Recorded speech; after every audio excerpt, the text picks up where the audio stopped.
今日はこの DF200E のリアサスをこのアリエクスプレスで買ったスプリングの幅が 11.5mm のものに交換するのと、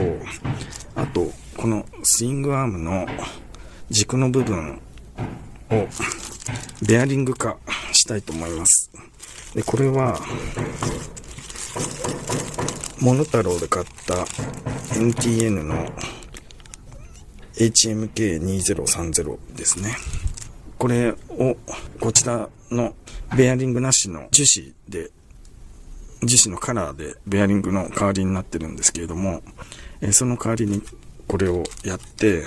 このスイングアームが動きやすくなるようにしたいと思います。リアサスについては劣化しているとは思うんで、こちら硬くなるっていう噂なんですけれども、こちらを装着してどのくらい硬くなるかっていうのと、あとこの DF に装着してどのくらいシート高が高くなるかっていうのも見たいと思います。もともと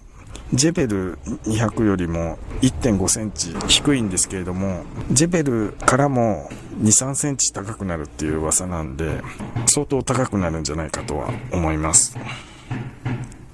で、今はですね、リアタイヤ外そうとしていて、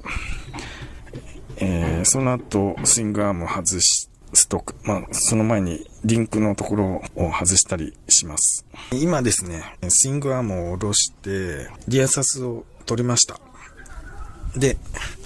これが新しいアリエクスプレスのリアサスと、もともとついていた DF200E のおそらく純正、間違いなく純正のリアサスです。で、測ってみたら、この軸間距離が、こっちが353に対して、こっちが337mm なので、17mm こっちの方が長くなっています。ここの時点で 17mm なんで、こっちの方ではもっと大きくなるんだと思います。あとは、ここベアリング化します。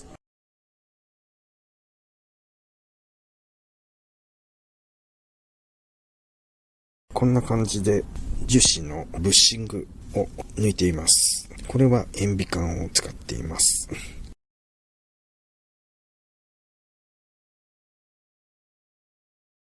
このリアサス交換して、このスイングアームのピボットのところの樹脂製のブッシングをベアリングに交換しました。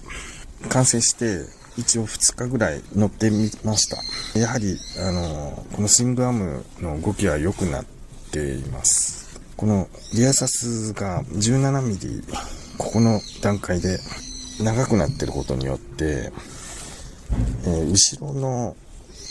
リアタイヤの段階でおそらく5センチぐらい上がっていまして、サイドスタンドのところで3センチぐらい上がってますね。なのでちょっと今サイドスタンドを延長する作業をしてるんですけども、こう走った感じは、このスイングアームが動き良くなったのは少し感じられる感じです。シート高が高くなったっていうので、一応狙い通りというか好みになったっていう感じでした。エンジンとかは変わってないのに、自分としては走りやすくなった感じです。それでは、終わります。